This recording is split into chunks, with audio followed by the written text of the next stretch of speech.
Halo, peminat Toramita. Kali ini janji ditepati. Di sini saya bawakan musim kedua siri One Fine Week.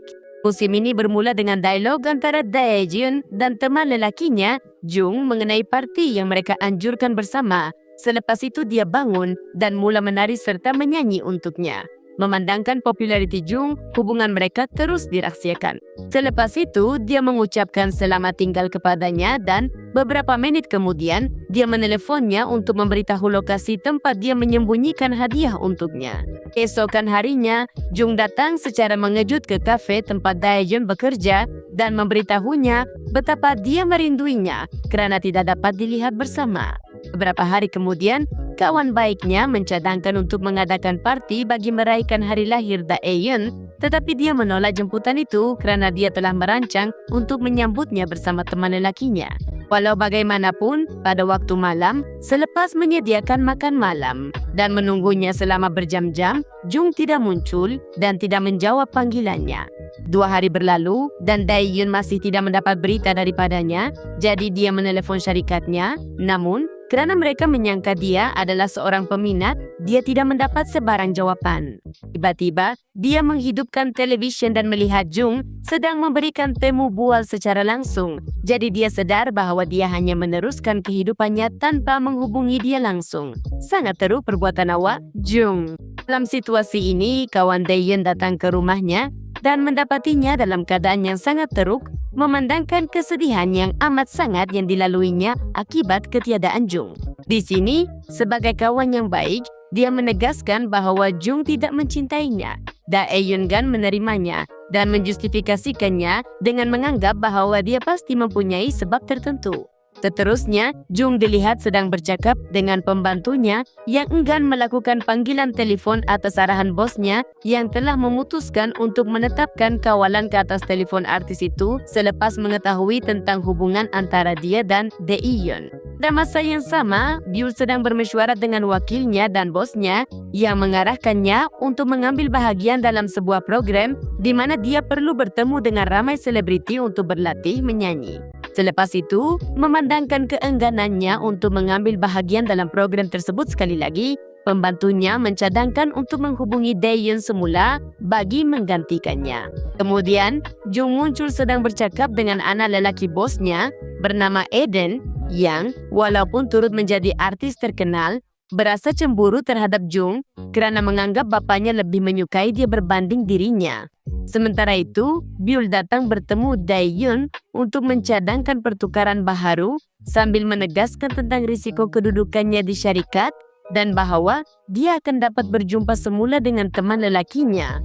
Jadi dia bersetuju dan mereka berpakat bahawa ini akan menjadi kali terakhir mereka melakukannya. Selepas menerima maklumat mengenai selebriti yang akan ditemuinya daripada wakil Byul, keesokan harinya Daeyeon datang dengan rasa gemetar ke rumah tempat program itu akan direkam dan mula berbual dengan mereka.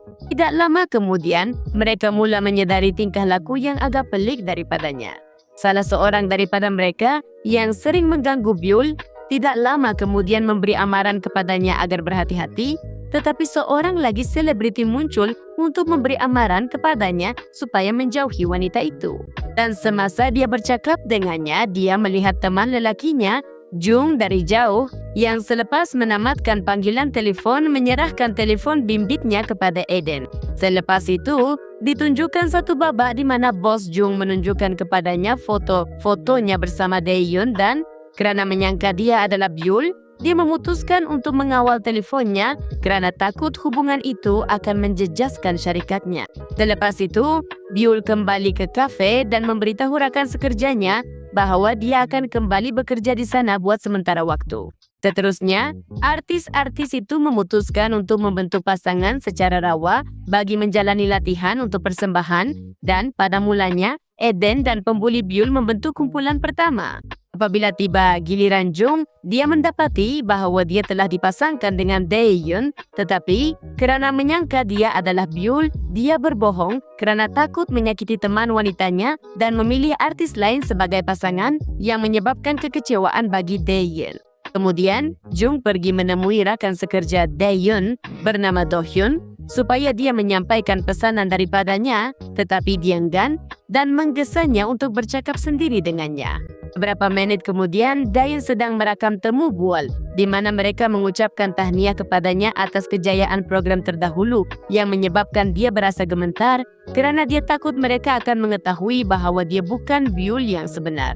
Selepas itu, sebaik sahaja temu Bual tamat, Dayan memberitahu Do-hyun supaya menyampaikan kepada Jung bahawa dia mahu berjumpa dengannya. Walau bagaimanapun, malam menjelang tanpa dia berpeluang untuk bercakap dengannya. Sebelum tidur, dia menemui nota daripada Jung di dalam poketnya yang mencadangkan untuk berjumpa secara rahsia daripada kamera pada malam itu juga. Keesokan harinya, salah seorang peminat terbesar Byul masuk ke kafe dan dengan terkejut bertanya sama ada dia benar-benar wanita itu, tetapi dia memberitahunya bahawa dia hanya menyerupai artis tersebut.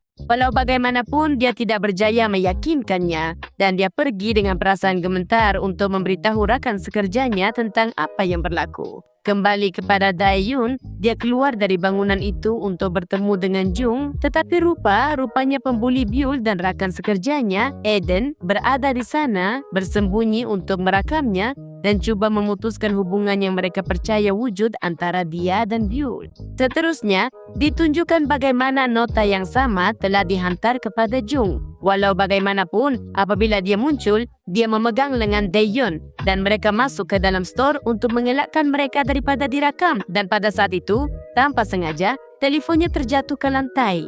Setelah berada di dalam, mereka mula bercakap dan Jung mengaku kepadanya bahawa dia tahu dia adalah Daehyun sebaik sahaja membaca nota yang tertera nama Byul. Begitu juga selepas menjelaskan kepada Daehyun sebab dia tidak dapat menghubunginya, dia memahami situasi itu dan memberi jaminan kepadanya bahawa dia tidak menyimpan sebarang dendam.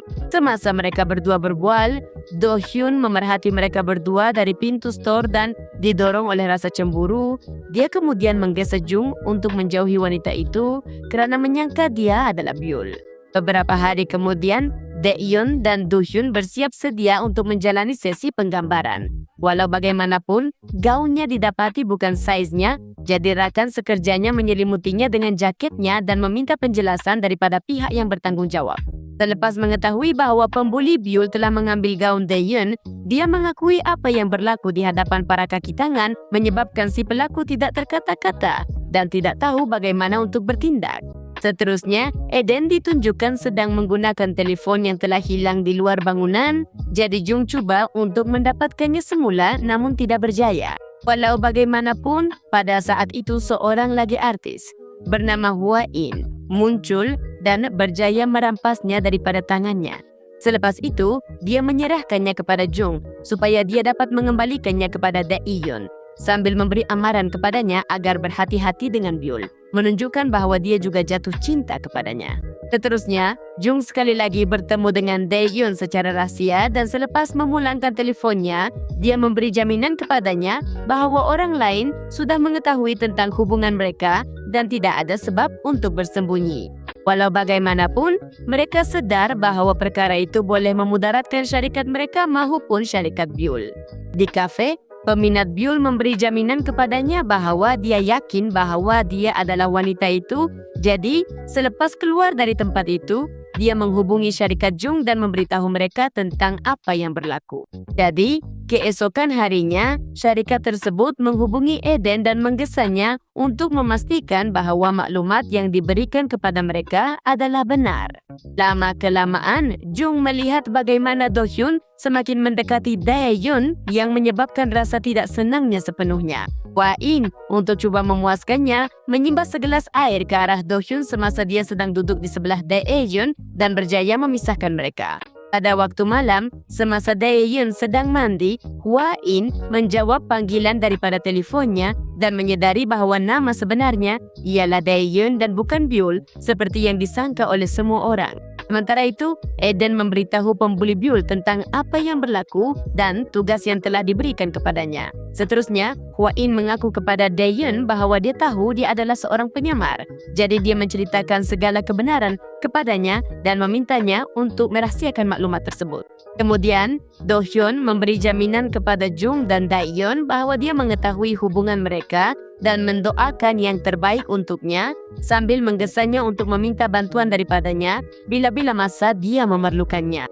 Pada waktu malam, pembuli Byul mendapatkan telefon Daehyun dan menghantar mesej kepadanya supaya dia datang ke sebuah acara yang akan dianjurkan oleh syarikat program tersebut. Walau bagaimanapun, selepas memberitahu rancangannya kepada Eden, dia menggesanya untuk menghentikannya kerana niatnya adalah untuk memudaratkan Jung sahaja. Keesokan harinya, semasa Jung bekerja dengan Hwa In, Byul datang ke lokasi acara tersebut dan Eden memerhatikannya dari jauh beberapa saat sebelum dia bertemu dengan Daehyun. Seterusnya, Byul bertemu dengan Daehyun yang dengan terkejut bertanya kepadanya apa yang dia lakukan di sana, yang dijawabnya bahawa dialah yang telah menghubunginya melalui mesej. Pada saat itu, pembuli Byul muncul di dalam dewan bersama beberapa wartawan. Walau bagaimanapun, Do Hyun tiba yang selepas memberitahu wartawan itu maklumat tentang pembuli Byul, berjaya membuatkan mereka beredar tanpa mengetahui tentang Daejin dan Byul. Dengan cara ini, sebelum memulakan persembahannya, Do Hyun memberi jaminan kepada Daehyun bahawa dia tahu dia bukan Byul dan dia akhirnya mengaku sekali lagi segala kebenaran kepada orang lain. Selepas itu, mereka menyanyi bersama dan berjaya memberikan persembahan yang hebat juga. Rasa marah dengan apa yang berlaku, pembuli Byul menceritakan segala-galanya kepada Eden dan meminta bantuannya. Walau bagaimanapun, selepas mendapat penolakan daripadanya, dia menelpon bapa lelaki itu dan menuduhnya mahu memudaratkan Jung dan, oleh itu, syarikatnya. Bapanya, sebaik sahaja mengetahui hal itu, melemparkan penampar ke muka anaknya dan dia berjanji untuk mendedahkan Byul bagi mengelakkan masalah kepadanya. Dengan cara itu, dia menarik lengan Byul dan merempuh masuk ke pentas semasa persembahan Daehyun sedang berlangsung. Selepas itu, Byul mengakui seluruh kebenaran kepada hadirin, mengambil tanggungjawab atas segala yang telah berlaku. Dan kemudian, Jung mencapai mikrofon lalu mengakui cintanya terhadap Daen. Ya Tuhan, riuhnya. Beberapa hari kemudian, Daehyun ditunjukkan bersama Jung sedang memberikan temu bual dan kegembiraan yang akhirnya mereka rasai kerana tidak perlu lagi bersembunyi. Walau bagaimanapun, selepas bertemu dengan bosnya, Jung dipaksa untuk pergi selama setahun bagi menanggung kerugian yang telah disebabkannya kepada syarikat. Jadi, dia terpaksa mengucapkan selamat tinggal kepada Daehyun, memintanya berjanji untuk tidak melupakan dirinya serta berjanji tidak akan meninggalkannya lagi. Dia kemudian menemui hadiah tersembunyi. Dan sepanjang hari-hari berlalu, mereka terus berhubung melalui panggilan video. Selain itu, Byul menghubungi wanita itu untuk berterima kasih atas bantuannya dan kerana menanggung kritikan orang ramai bagi pihaknya. Tiba-tiba, semasa bekerja di kafe, Jung pulang dari perjalanannya dan berjanji tidak akan pergi lagi. Daehyun sangat gembira dan meluahkan rasa cinta serta berjanji untuk sentiasa setia di sampingnya. Sungguh indah. Saya sangat menyukainya. Sekarang saya mempunyai banyak ucapan yang terkumpul. Jadi ini dia dengan cepat. Ucapan untuk Ezekiel, Ale, Sonia, Analia, Luz dan Visilia. Akhir sekali, sila langgan dengan menekan butang loseng. Terima kasih kerana menonton dan sehingga bertemu lagi.